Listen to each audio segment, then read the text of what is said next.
4 year BEd में आपके जो ये टीचिंग लर्निंग एप्टीट्यूड का जो 25 क्वेश्चन पूछा जाता है, तो इसमें 25 और 25 स्कोर कर सकते हैं आसानी से, ठीक।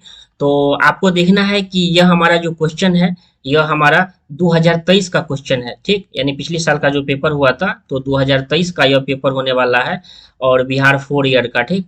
तो आपको इतना पता होगा कि बिहार 4 ईयर का हमारा यह होने वाला है, बिहार 4 ईयर का, ठीक। तो बिहार 4 ईयर बीएड का हमारा ये टीएलई का जो है, TL teaching learning environment in school का, ये हमारा 25, ये हमारा 2023 का क्वेश्चन है। तो एक एक करके डिस्कस करते हैं, ठीक। तो 25 क्वेश्चन है, और हर एक क्वेश्चन को हम डिस्कस करेंगे, साथ ही साथ देखेंगे कि यह टॉपिक कहाँ से प्रश्न पूछा जाता है और उसे कैसे परीक्षाओं में सॉल्व करना है, क्योंकि आखिर मुझे ज़्यादा से ज़्यादा आपको स्कोर करना है, 25 आउट ऑफ 25 स्कोर करना है, ठीक। तो यह सीरीज बेहतरीन होने वाला, और इस चीज को आप पूरा देखिएगा कि आखिर परीक्षा में इसी तरह के क्वेश्चन आएंगे तो मुझे कैसे सॉल्व करना है, ठीक। अब हम स्टार्ट करते हैं। पहला है कि चरित्र का विकास होता है, इसी तरह के क्वेश्चन रहेंगे। इच्छा शक्ति से, आचरण और व्यवहार से, नैतिकता और सदाचार से, उपरोक्त माने सही। यानी हमारा कैरेक्टर, जो कहते हैं कि कैरेक्टर हमारा चरित्र का इच्छा शक्ति से भी होता है, आचरण और व्यवहार से भी होता है, नैतिकता और सदाचार से होता है। उसके बाद हमारा ये है, ये हमारा उपरोक्त सभी, यानी एक से अधिक, यानी ऊपर जो दिए गए हैं उसमें हमारा ये क्या हो जाएगा, ये आपका ऑप्शन नंबर डी जो है, ये आपका ये आंसर आपका करेक्ट हो जाएगा। ये फर्स्ट हो गया। दूसरा हमारा है, स्कूल से अनुपस्थिति और पलायन का क्या कारण हो सकता है। बच्चे जो है ये स्कूल में अनुपस्थिति होते हैं, साथ ही साथ बच्चे जो लंच मतलब करने के बाद बच्चे भाग जाते हैं, इसका क्या कारण होता है। पाठ्यक्रम से रुचि की कमी हो सकता है कि बच्चों को पढ़ने में मन नहीं लगता हो, शिक्षण और खराब विधि हो सकता है, अप्रभावी शिक्षक होता है, या फिर आप उपरोक्त में से या ऊपर जो दिए गए हैं ये सभी कारण है। तो साथियों आपको पता होगा ये सभी कारण आपको देखने को मिलता है विद्यालय के अंतर्गत, अगर बच्चे भाग जाते हैं, बच्चे अनुपस्थिति होते हैं, ठीक। और बहुत सारे बच्चे ये पूछ रहे थे कि सर हमारा ये पेपर जो होता है ये बायलिंगुअल होता है या सिंगल एक ही पेपर में होता है। तो साथियों आपको बता दूं कि आपका पेपर जो है ये बायलिंगुअल होता है, आप इंग्लिश में भी देख सकते हैं और हिंदी में भी देख सकते हैं। इसी तरह के आपके हिंदी और इंग्लिश दोनों में बायलिंगुअल में पेपर देखने को मिलता है, ठीक। अगला हमारा है, जैसा कि आप देख पा रहे होंगे, जिसमें कहता है कि औपचारिक शिक्षा से, औपचारिक शिक्षा ने डैश को अच्छी तरह से परिभाषित किया है। अब आपको समझना है, ये कहता है फॉर्मल एजुकेशन। अब हम देख लेते हैं कि औपचारिक क्या होता है और अनौपचारिक क्या होता है, क्योंकि यहाँ से औपचारिक से आपके और अनौपचारिक से प्रश्न आपके परीक्षाओं में 2 क्वेश्चन रहते हैं। औपचारिक होता है, जैसे एक बात आपको एक एग्जाम्पल हमेशा याद रखना है, औपचारिक का मतलब होता है विद्यालय। विद्यालय का औपचारिक में क्या होता है, एक टाइम टेबल फिक्स रहता है, टाइम टेबल फिक्स रहता है, टाइम टेबल की फर्स्ट घंटी में आपका सब्जेक्ट है ये आपका क्या होने वाला है, फर्स्ट सब्जेक्ट में आपका हिंदी होने वाला है, सेकंड में क्या होने वाला है, सेकंड में आपका इंग्लिश होने वाला है। तो विद्यालय में एक टाइम टेबल फिक्स होता है बच्चों को सीखने का कि ये टीचर आएंगे, ये मैम आएंगे, ठीक। तो ये हमारा क्या हो गया, ये हमारा फॉर्मल हो गया। क्या हो गया साथियों, ये आपका फॉर्मल हो जाएगा, फॉर्मल एजुकेशन हो जाएगा, ठीक, जिसे हम औपचारिक शिक्षा भी कहते हैं। दूसरा हमारा है इनफॉर्मल, नाम से ही स्पष्ट है अनौपचारिक। अनौपचारिक में आपको हमेशा याद रखना है, अनौपचारिक में आप परिवार को रख सकते हैं, किसको, अनौपचारिक में परिवार को रख सकते हैं। परिवार को साथियों क्यों रखा जाता है, क्योंकि अगर परिवार में हम कुछ सीखते हैं तो उसका कोई सिस्टेमेटिक नहीं होता है, कभी भाई से सीख लिए, कभी मम्मी से सीख लिए, कभी पापा से सीख लिए, यानी कभी भी आप सीख सकते हैं। तो उसका कोई सिस्टेमेटिक नहीं होता है, कोई मौसी आई, कोई जीजू आई, तो ये क्या हुआ, कोई आपके बहन हुआ, भाई हुआ, ये सभी आप सीख सकते हैं, हमेशा लर्निंग हो सकता है, ठीक। तो ये हमारा ये अनौपचारिक होता है। अनौपचारिक में आपको एग्जाम्पल के तौर पर ये आपको याद रखना है परिवार, और औपचारिक में आपको विद्यालय। एक बार देखा गया है कि आपके परीक्षाओं में औपचारिक था, ये एक औपचारिक था, और क्या किया गया था कि पूछ रहा था औपचारिक इनमें से कौन सा है। औपचारिक क्या हमारा है, परिवार है या विद्यालय है। तो आपको क्या बताया मैंने कि विद्यालय क्या हो जाएगा, विद्यालय आपका औपचारिक हो जाएगा, और परिवार जो है ये आपका अनौपचारिक हो जाएगा। क्या हो जाएगा साथियों, ये आपका अनौपचारिक हो जाएगा। क्या हो जाएगा, ये अनौपचारिक होगा, और विद्यालय हमारा क्या होगा, ये आपका औपचारिक हो जाएगा। इतना तो आप समझ गए होंगे, क्योंकि यहाँ से प्रश्न साथियों प्रश्न पूछे जाते हैं। प्रश्न है कि औपचारिक शिक्षा से डैश को अच्छी तरह से परिभाषित किया गया है। तो यह हमारा क्या होगा, ये हमारा साथियों आपको बता दूं कि हमारा यह क्या हो जाएगा, ये हमारा पाठ्यक्रम हो जाएगा। क्या हो जाएगा साथियों, यह हमारा पाठ्यक्रम हो जाएगा। क्या हो जाएगा, यह हमारा पाठ्यक्रम हो जाएगा। यानी ऑप्शन नंबर ए जो देख पा रहे होंगे साथियों, यह हमारा आपका करेक्ट हो जाएगा। अगला हमारा है, निम्नलिखित में से कौन सा खाद्य घटक हमारे शरीर को ऊर्जा प्रदान करता है। कहता है कि इनमें सब हमारा जो ऊर्जा कौन प्रदान करता है, तो सबसे ज्यादा जो हमारा हो जाएगा ये साथियों, आपका ये कार्बोहाइड्रेट हो जाएगा। कार्बोहाइड्रेट जैसे ही आप खाते हैं तो आपके शरीर में जो है ये इंस्टेंट एनर्जी आ जाता है। तो ये हमारा क्या शरीर को ऊर्जा कौन प्रदान करता है, तो हमारा यह कार्बोहाइड्रेट हो जाएगा। ठीक, अगला हमारा है, अगला प्रश्न जो कहता है योग से प्रश्न है, जिसमें कहता है कि योग के अनुसार, कहता है कि योग के अनुसार डैश मन का एक रूप है। कहता है कि योग किसका रूप है, तो योग जो है ये साथियों आप यह साधना का रूप है। इसे आप याद रख सकते हैं, यह हमारा करेक्ट आंसर है। और इसे अगर योग से प्रश्न पूछे जाएंगे तो इसे भी आप वेरी वेरी इंपॉर्टेंट लगा लेंगे। तो ये आप याद रखेंगे कि योग के अनुसार मन का रूप हमारा यह क्या है, ये हमारा साधना से हो जाएगा। अगला है, ज्ञान प्राप्त करने, नॉलेज को अचीव करने, साथ ही साथ उसे लागू करने की क्षमता को क्या कहते हैं, तो यह हमारा क्या कहलाता है साथियों, यह हमारा ज्ञान प्राप्त करने और लागू करने की क्षमता को, यानी किस प्रकार आप क्या कर सकते हैं, कंसिडर कर सकते हैं capacity to acquire and apply knowledge. ये हमारा क्या डलाता है, यह हमारा व्यक्तित्व, व्यक्तित्व यानी पर्सनैलिटी को दर्शाता है कि किसके साथ कैसा बिहेव करना है। तो यह हमारा आंसर हो जाएगा। ठीक, तो आपका क्या होगा, ये हमारा 101 का जो हमारा यह हमारा, क्योंकि अगर आप किस कहते हैं ना किसी व्यक्ति का पर्सनैलिटी अच्छा है, यानी उसके साथ बात करने का ऑल तरीका हमारा ऑल राउंड हमारा डेवलपमेंट है हमारा ये अच्छा है। ठीक, तो जैसा कि आप देख पा रहे होंगे साथियों, जैसा मैंने पहले ही कहा, यह प्रश्न आपके सीईटी इंटीग्रेटेड बीएड 2023 का पेपर है। ठीक, तो यह मैंने रियल क्वेश्चन लाया हूँ कि आप लोग को पता चले कि यह रियल क्वेश्चन है। और आप कहने का मतलब है आप इस क्वेश्चन को बार बार प्रैक्टिस कर सकते हैं। साथ ही साथ देख सकते हैं, मनुष्य एक सामाजिक प्राणी है, यह किसने कहा, किसने कहा मनुष्य एक सामाजिक प्राणी है। तो साथियों आपको बता दूं, ये वन लाइनर थॉट है, आपको याद रखना होगा कि अरस्तु महोदय जो है जिन्होंने कहा था कि मनुष्य एक सामाजिक प्राणी है। Man is a social animal who said this, किसने कहा, मनुष्य एक सामाजिक प्राणी है। तो आप जो है ये अरस्तु पे जाएंगे, यानी ऑप्शन नंबर बी जो है आपका, ये आपका करेक्ट हो जाएगा। देखिए यहाँ मैंने बताया अनौपचारिक शिक्षा का सबसे महत्वपूर्ण, अनौपचारिक तो उसमें क्या है, परिवार नहीं है। तो हमारा देखिए अध्यापक हो, विद्यार्थी हो, विद्यालय हो, ये सभी हमारा क्या होता है, ये सभी आपको औपचारिक में। लेकिन मीडिया जो है, ये आपका मीडिया जो है ये आपका क्या हो जाएगा, ये आपका अनौपचारिक होगा, क्योंकि न्यूज कभी भी आपको देखने को मिल सकता है। न्यूज का कोई सिस्टमेटिक नहीं होता है न्यूज का कि 10 बजे ही कोई न्यूज आएगा, 11 बजे ही आएगा। लेकिन अध्यापक हो, विद्यार्थी हो, या फिर आप एक विद्यालय की बात करता हो, ये सभी आपको औपचारिक में आ जाएंगे, जैसा मैंने पहले ही कहा। और यह प्रश्न पूछा हुआ क्वेश्चन है, आप इसे अच्छे से सॉल्व कर सकते हैं। और साथियों 104 नंबर जो क्वेश्चन है आप उसे वेरी वेरी इंपॉर्टेंट लगा लीजिए, वेरी वेरी इंपॉर्टेंट लगा लीजिए, क्योंकि लर्निंग से प्रश्न आपके परीक्षाओं में देखने को जरूर मिलेगा। कहता है सीखना हो सकता है, लर्निंग क्या है, लर्निंग क्या है। अच्छा मान लीजिए आप जो विद्यालय में सीखे तो क्या यह लर्निंग है, तो सही बात है। परिवार में सीखे तो क्या है, ये हमारा लर्निंग है। तो सीख रहे हैं ना, विद्यालय में भी आप सीख रहे हैं, परिवार में भी सीख रहे हैं, तो सीखना तो दोनों जगह हो रहा है ना। आप विद्यालय में भी सीख रहे हैं, परिवार में भी मम्मी पापा से सीख रहे हैं, भाई बहन से सीख रहे हैं।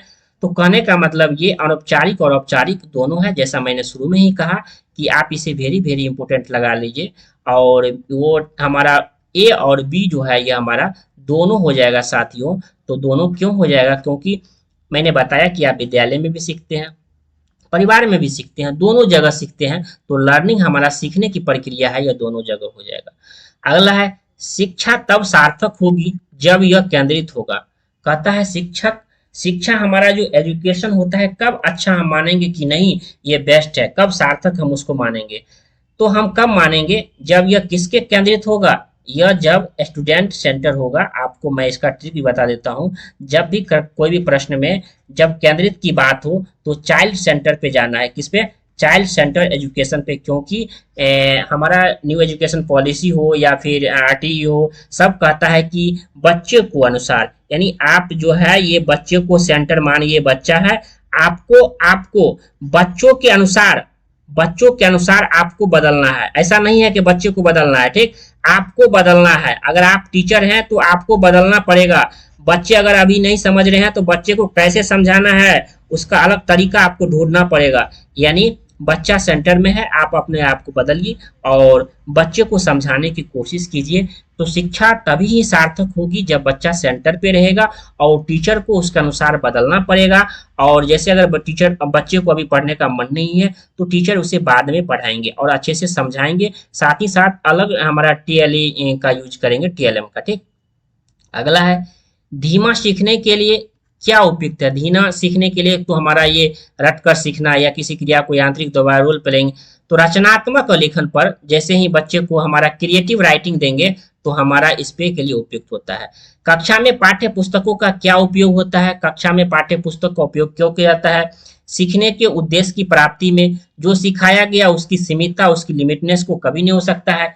विचारों एवं अवधारणाओं को समझने हेतु। तो साथियों हमारा जो ऑप्शन, हमारा जो करेक्ट हो जाएगा, ये आपका ऑप्शन नंबर सी जो है, कहता है to explain idea and concept.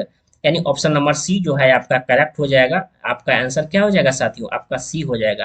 क्योंकि पाठ्य पुस्तक का उपयोग का मतलब ही होता है विचारों एवं अवधारणाओं को समझने हेतु। यानी आप एक टीचर हैं तो बच्चों के विचार को समझिए, उसकी अवधारणा को समझिए, उसकी कॉन्सेप्ट को समझिए, तो आप एक अच्छे टीचर होंगे और एक अच्छा पाठ्य पुस्तक आप अच्छे ढंग से कर पाएंगे, ठीक। कहता है कि चर्चा में संचार शामिल होता है। तो यह हमारा यह 4 तरीके से होता है, यह 4 तरीके से हमारा यह आंसर हो जाएगा। करेक्ट आपका आंसर क्या हो जाएगा? यानी ऑप्शन नंबर 108 का आपका डी हो जाएगा। इस प्रकार साथियों अगला हम क्वेश्चन जैसा कि देखते होंगे और देख पा रहे होंगे, आपके स्क्रीन पर दिख रहा होगा, जिसमें कहता है कि इनमें से कौन सा शिक्षण एक अभिनय है। यानी एक हमारा ये हमारा कौन सा है जिसमें एक अभिनय है। दूरबीन है, इंटरनेट है, फेसबुक है, ब्लैक बोर्ड है। तो हमारा साथियों आपको बता दूं कि इंटरनेट पर जैसे ही आप यूट्यूब है, जैसे आप यूट्यूब है तो यूट्यूब पे आप वीडियो भी सुन सकते हैं, ऑडियो भी सुन सकते हैं, ठीक। तो इंटरनेट से आप गूगल पे किसी चीज को देख सकते हैं। तो ये हमारा हो जाएगा जो शिक्षण का एक अभिनय स्रोत होता है, यह बेस्ट होता है। और जैसा कि आपको पता होगा, जैसा बहुत सारे बच्चे हैं जो यूट्यूब से पढ़ रहे हैं, ठीक। लोकतांत्रिक प्रकृति का घोतक है। तो हमारा यह क्या हो जाएगा? सहयोग, समानाधिकार और भागीदारी उपयुक्त में से सभी। एक मैं ट्रिक बता दे रहा हूं और यह 100% अगर आप यहां तक वीडियो देख रहे हैं इस वीडियो को तो सही मायने में आप अच्छे हैं। तो ट्रिक मैं बता रहा हूं, एक बात, अगर क्वेश्चन पॉजिटिव रहे, मैं इसका ट्रिक बता रहा हूं, अगर क्वेश्चन पॉजिटिव रहे और आपको कुछ समझ में न आए तो ऑप्शन डी पे आप जा सकते हैं। उसी शर्त पे जाना है जब आपको क्वेश्चन समझ में न आए। मैं इसका वेरी वेरी बता देता हूं, यह आपका ट्रिक है कि अगर आपको न लगे, आपको कि समझ में नहीं आता है, तो आप ऑप्शन नंबर अगर डी है यानी एक से अधिक है, उपरोक्त सभी की बात हो रही है, तो उस पे जाएंगे। तो मैं ऐसा मानता हूं कि आपका 100% होने की सही। बाई चांस कभी आपसे गलत हो सकता है, लेकिन आप ऐसा मानिए कि आपका 100% कभी सही ही हो जाएगा, ठीक। अगला है रचनात्मकता। रचनात्मकता के प्राथमिक पहचान की विशेषता क्या होता है। तो ये हमारा अपसारी चिंतन होता है। अपसारी चिंतन का इंग्लिश होता है डाइवर्जेंट थिंकिंग। डाइवर्जेंट थिंकिंग का मतलब क्या होता है साथियों, आपको बता देता हूं कि एक रास्ता है, ठीक, और आपको लक्ष्य तक वहां पहुंचना है, ठीक, वहां आपको पहुंचना है। तो एक जो होगा जो सीधे आ जाएगा और एक जो है ये ऐसे करके रास्ता है, ऐसे करके रास्ता है, ऐसे करके रास्ता है, ऐसे आ जाएगा। दूसरा बताता हूं कि अगर आपके पास एक समस्या आती है, हर एक लाइफ के पास समस्या आती है, अगर आप उसका समाधान अनेकों तरीके से, ये नहीं हुआ तो ये हुआ, ये तरीका से आप कर सकते हैं, तो आप एक क्रिएटिव स्टूडेंट हैं, क्रिएटिव सोच माइंड वाले हैं, ठीक। अगला है अनुशासनात्मक एकीकरण में शिक्षक की भूमिका क्या होती है। तो हमारा यह सह शिक्षार्थी हो जाएगा, यानी ऑप्शन नंबर बी जो है ये आपका करेक्ट हो जाएगा। कहने का मतलब होता है कि बच्चों के साथ एक अनुशासन, एक अच्छा डिसिप्लिन आप ला सकते हैं एज ए टीचर होने के नाते, ठीक। तो आपका ये भी हो सकता है। अगला हमारा 113 नंबर क्वेश्चन है साथियों, जैसा कि आप देख पा रहे होंगे, जिसमें कहता है निम्नलिखित में कौन सा कथन सत्य है। मार्गदर्शन का अर्थ छात्रों को निर्देश देना है। मार्गदर्शन व्यक्तिगत रूप से और समूह में भी दिया जा सकता है। काउंसलिंग समूह में भी दिया जा सकता है। कमजोर छात्रों को मार्गदर्शन दिया जाता है। कौन सा तो सबसे ज्यादा बेस्ट होगा, यह हमारा ऑप्शन नंबर बी जो है, जिसमें कहता है मार्गदर्शन व्यक्तिगत रूप से, यानी अगर अगर बच्चे को कोई पर्सनली गाइडेंस है आप उसे भी दे सकते हैं, और बच्चे को एक समूह रूप में भी समझा सकते हैं कि डिसिप्लिन क्यों जरूरी है, ये चीज होना चाहिए कि ये चीज नहीं होना चाहिए। आप किसी बच्चे को पर्सनली भी समझा सकते हैं, पर्सनली भी आप समझा सकते हैं पर्सनली भी, और किसी बच्चे को सामूहिक रूप से ग्रुप में भी समझा सकते हैं। तो हमारा ये ऑप्शन नंबर बी जो हो जाएगा। अगला हमारा 114 नंबर क्वेश्चन, जैसा कि आप साथियों देख पा रहे होंगे स्क्रीन पे, जिसमें कह रहा है शिक्षण आपकी दृष्टि से क्या है। आप शिक्षण क्या है, टीचिंग क्या है, प्रक्रिया है या कला है या दक्षता। तो हमारा यह बी और सी हो जाएगा। बी और सी कहने का मतलब होता है कला और दक्षता, ये हमारा दोनों हो जाएगा। कला हमारा बी और सी, तो बी और हमारा ये आर्ट, आर्ट और ये इफिशियंसी, तो हमारा यह हो जाएगा ऑप्शन नंबर डी हो जाएगा। ठीक साथियों, आप समझ रहे होंगे अच्छे से, आप देख रहे होंगे, और मैं ऐसा मानता हूं कि आपको इसी तरह के क्वेश्चन आपको देखने को फाइनल में मिलेंगे, और मैं ऐसा मानता हूं कि आप अच्छे रिजल्ट जरूर होगा। ठीक, तो जैसा कि देख पा रहे हो, जिसमें कहता है निम्नलिखित में किस पहलू पर सभी शिक्षण सिद्धांतों में अधिक बल दिया गया है। तो एक बात बता देता हूँ साथियों, जब भी प्रश्न में आपको, मैं यहाँ भी ट्रिक को फॉलो कर रहा हूँ, ट्रिक को फॉलो करता हूँ, ट्रिक कि कक्षा के बीच अगर अंतःक्रिया की बात हो, कक्षा के एज ए टीचर होने के बात है, क्लासरूम इंटरेक्शन हो, तो वो सबसे बेस्ट आंसर होता है, सबसे बेस्ट आंसर होता है। मैं ट्रिक बता देता हूँ कि अगर कक्षा के बीच जब हम टीचर और स्टूडेंट के बीच जो हमारे वार्ता होती है, क्लासरूम इंटरेक्शन, तो हमारा यह सबसे बेस्ट होता है। तब आप ऑप्शन नंबर डी पे जा सकते हैं। और शिक्षण सिद्धांत में सबसे अधिक जो है ये एज ए टीचर स्टूडेंट के रिलेशन पे, रिलेशन कहने का मतलब है दोनों के आपसी बात करने का सब कुछ ये हमारा हो जाता है। ठीक, अगला हमारा साथियों, जैसा कि आप देख पा रहे हो, जिसमें कहता है कि शिक्षण अधिगम प्रक्रिया का अधिक महत्वपूर्ण घटक क्या होता है। तो हमारा यह सबसे ज्यादा हो जाएगा, हमारा ये क्या हो जाएगा, यह शिक्षार्थी हो जाएगा। जैसा कि मैंने पहले ही बताया कि ये हमारा लर्नर जो हमारा ये स्टूडेंट होता है, क्योंकि टीचर को एज ए स्टूडेंट के अनुसार ही खुद को बदलना होता है। यानी आपको सेंटर में किसको रखना है, सेंटर में आपको किसको रखना है, सेंटर में आपको हमेशा चाइल्ड को रखना है। उसके बाद हमारा है सीखना एक सतत प्रक्रिया है, जो कहाँ से होता है, तो यह हमारा शैशव अवस्था से, बच्चे जब जन्म लेते हैं यहाँ से होता है, या बचपन से बुढ़ापे तक होता है, किशोरावस्था से हमारा ये कहता है, ये हमारा बच्चे जब होता है, ये हमारा शैशव अवस्था से लेकर हमारा ये प्रौढ़ावस्था, जब बच्चे जन्म लेते हैं तब से लेकर मृत्यु तक हमारा ये प्रौढ़ावस्था तक हमारा ये लड़ने की प्रक्रिया होती है। ठीक, और आप कह सकते हैं कि ये हमारा अगला हमारा है प्रौद्योगिकी के विकास के साथ ही भविष्य है, शिक्षक की भूमिका होती है। तो यह हमारा क्या होता है, जानकारी प्रदान करने की, या नवीन पाठ्य पुस्तक में विकसित करने की, या छात्रों के मार्गदर्शन की, या इंटरनेट में प्रयोग की। तो साथियों आपको कहता है प्रौद्योगिकी के हमारा यह तो क्या होता है, प्रौद्योगिकी के विकास के साथ शिक्षक की भूमिका होती है, जानकारी प्रदान करने की, नवीन पाठ्य पुस्तक। तो हमारा यह क्या हो जाएगा, टू गाइड स्टूडेंट, छात्रों के मार्गदर्शन को लेकर हमारा यह ऑप्शन नंबर सी जो है यह साथियों आपका करेक्ट हो जाएगा। अगला नंबर क्वेश्चन है, जैसा कि देख पा रहे हो, जिसमें कहता है कि योग से प्रश्न, जैसा कि मैंने शुरू में ही बताया, योग से प्रश्न पूछे जाते हैं, कैसे मदद करता है। तो हमारा यह भावनाओं और नियमों में मदद करता है, और योग का अभ्यास चिंता और सुरक्षा को कम करता है। यानी ए और हमारा ये बी जो है ये दोनों करेक्ट हो जाएगा। अब हमारा लास्ट क्वेश्चन है, और लास्ट क्वेश्चन का यह हमारा 120 का जो हमारा ये लास्ट में जो 25 क्वेश्चन कर सकते हैं, ये हमारा है एक शिक्षक को एक नए पाठ्य की शुरुआत कैसे करनी चाहिए।